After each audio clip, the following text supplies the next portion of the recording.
Assalamualaikum warahmatullahi wabarakatuh. Perkenalkan, nama saya Yunita Persitandingrum dengan NIM 191510601030 dari program studi agribisnis Universitas Jember. Jadi untuk kesempatan kali ini saya akan mempresentasikan terkait bisnis plan dari kelompok kami, yaitu Stigma atau Stigmoringa Nusantara. Jadi konsep dari bisnis plan kami yaitu memanfaatkan daun kelor sebagai bahan baku utamanya. Seperti yang kita tahu, daun kelor itu memiliki banyak manfaat, yaitu mampu menurunkan kadar gula darah, mengatasi peradangan, mengontrol tekanan darah, menghambat pertumbuhan sel kanker, dan meningkatkan daya tahan tubuh. Lalu, stigma itu apa sih? Jadi stigma atau Stigmoringa merupakan salah satu produk diversifikasi makanan di mana memanfaatkan daun kelor sebagai bahan baku utamanya. Nah, tujuan kami menggunakan daun kelor ini selain memiliki banyak manfaat juga untuk meningkatkan nilai jualnya dari daun kelor. Seperti yang kita tahu, daun kelor itu selama ini hanya disajikan sebagai sebuah sayuran. Nah, di sini ada struktur organisasinya. Karena kita berempat, jadi kita ada 4 manajemen sumber daya manusianya. Nah, untuk owner di sini ada Kentiara, yaitu sebagai pimpinan, di mana job desk-nya adalah untuk mengkoordinir selama proses produksi dan juga selama seluruh serangkaian acara dari perusahaan kami. Lalu ada manajer produksi, itu ada Muhammad Syifa, di mana job desk-nya adalah untuk mengkoordinir terkait proses produksi mulai dari pengadaan bahan baku hingga mulai di pengemasan. Lalu ada keuangan, yaitu Tasya Dian Ayu, yaitu bertanggung jawab dalam segala administrasi keuangan di perusahaan. Sedangkan ada manajer pemasaran, yaitu saya sendiri, Yunita Persitandingrum, yaitu bertanggung jawab dalam marketing dari produk Stigma itu sendiri. Nah, di sini ada pemasaran stigmanya. Nah, karena kami menggunakan digital untuk pemasarannya, jadi kami memanfaatkan platform-platform digital yang sudah tersedia. Nah, di sini saya jelaskan sedikit. Segmentasi dari stigma ini merupakan remaja, pekerja kantoran, pecinta makanan sehat. Nah, di mana orang-orang ini merupakan orang-orang modern yang sudah memanfaatkan digital sebagai salah satu platformnya untuk berbelanja online. Jadi kami ingin memasarkan stigma ini melalui Shopee dan juga Instagram dan juga melalui WhatsApp untuk media komunikasi kami. Nah, tujuan kami menggunakan Shopee dan juga Instagram itu untuk meluaskan, untuk menjangkau lebih jauh dari konsumen kami. Jadi kalau kita menggunakan digital itu akan seluruh Indonesia mampu menjangkaunya.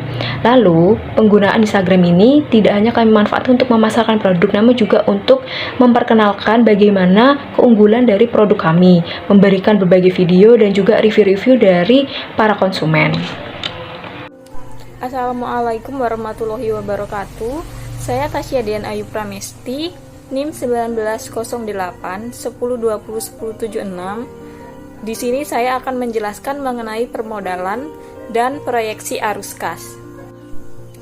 Untuk permodalannya sendiri, pada usaha Stigmoringa Nusantara menggunakan modal yang berasal dari internal, di mana total modal awal ini sebesar 5 juta rupiah.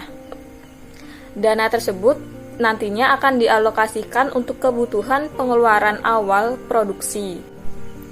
Untuk rincian dana dari usaha Stigmoringa Nusantara dapat dilihat di tabel. Biaya investasi sebesar Rp1.830.000 dengan biaya penyusutan per tahun sebesar Rp580.000. Kemudian biaya bahan baku untuk produksi selama 1 tahun sebesar Rp141.570.000 dan biaya operasional sebesar Rp29.760.000. Dan untuk perhitungan kebutuhan modalnya, biaya peralatan ditambah biaya bahan baku ditambah biaya operasional.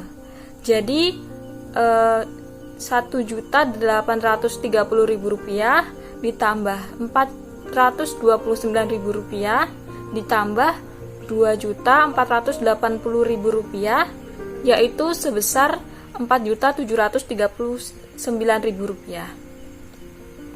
Untuk harga pokok produksinya sendiri, biaya tetapnya sebesar Rp30.340.000 dan HPP-nya sebesar Rp5.209. Kemudian untuk harga jual per unitnya HPP dikalikan dengan 60%, yaitu sebesar Rp3.126.000 ditambahkan dengan HPP sehingga Rp5.209 ditambah dengan Rp3.126, yaitu sebesar Rp8.335 atau dibulatkan menjadi Rp8.500.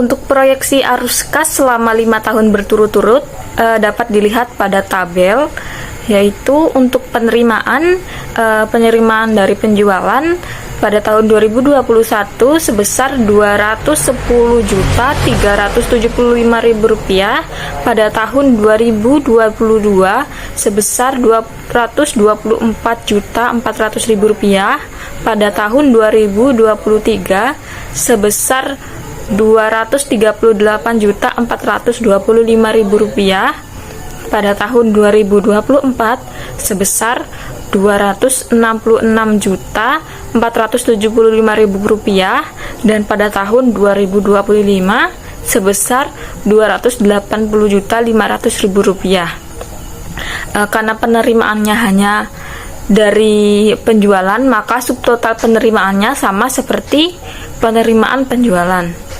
Kemudian untuk pengeluarannya, pembelian aset atau investasi pada tahun 2021 yaitu sebesar Rp1.830.000, dan untuk subtotal pengeluaran pada tahun 2021 sebesar Rp173.160.000, dan untuk subtotal pengeluaran dari tahun 2022 sampai 2025 yaitu sebesar Rp171.330.000. Nah, untuk selisih kasnya sendiri pada tahun 2021 sebesar Rp37.215.000, tahun 2022 sebesar Rp53.070.000, untuk tahun 2023 sebesar Rp63.095.000, pada tahun 2024 sebesar Rp145.145.000, dan pada tahun 2025 sebesar Rp109.170.000. Untuk saldo kas awal pada tahun 2022 yaitu sebesar Rp37.215.000, pada tahun 2023 sebesar Rp90.285.000, pada tahun 2024 sebesar Rp157.380.000, dan pada tahun 2025 yaitu sebesar Rp252.525.000. Untuk saldo akhirnya pada tahun 2021 sebesar Rp37.215.000, pada tahun 2022 sebesar Rp90.285.000, pada tahun 2023 sebesar Rp157.350.000, pada tahun 2024 sebesar Rp254.525.000, dan pada tahun 2025 sebesar Rp361.695.000. Dari proyeksi arus kas ini dapat disimpulkan bahwa saldo kas akhir setiap tahunnya itu mengalami kenaikan. Baik, selanjutnya saya akan melanjutkan penjelasan. Sebelumnya, perkenalkan saya Genta Raftaloka, NIM 1808-101079. Di sini saya akan menjelaskan mengenai konsep value chain. Konsep value chain ini mempunyai konsep analisa yang biasanya disebut dengan rantai nilai.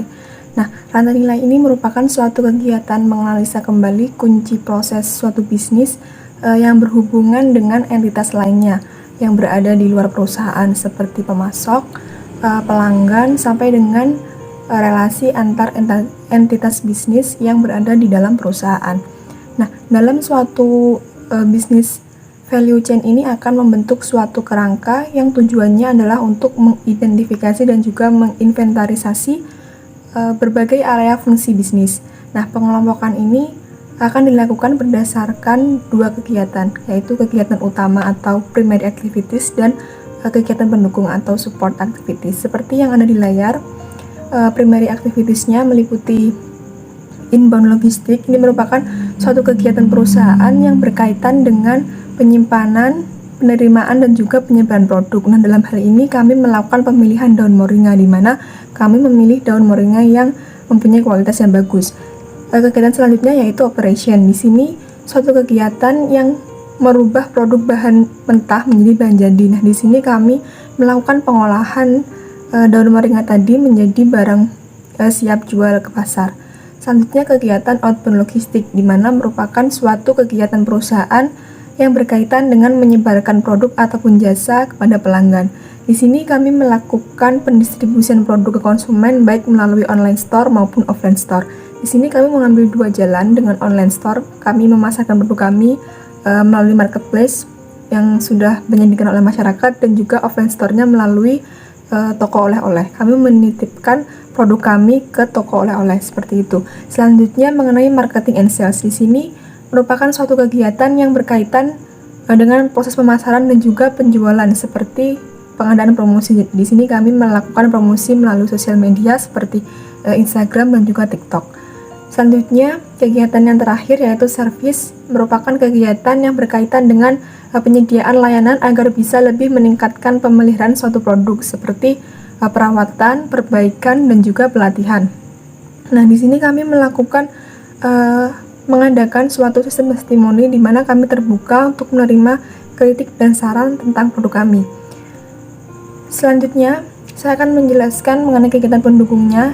Terdapat beberapa kegiatan pendukung. Yang pertama ada firm infrastruktur. Di sini kami melakukan pencatatan secara berkala untuk seluruh transaksi dan aktivitas yang dilakukan oleh usaha kami.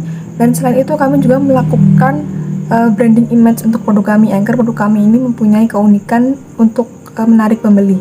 Selanjutnya untuk human resource management-nya, kami melakukan pembagian kerja sesuai bidang keahlian kami masing-masing, seperti ada manajemen keuangan, manajemen pemasaran, kepala operasi, dan lain-lainnya. Selain itu kami juga melakukan perekrutan karyawan.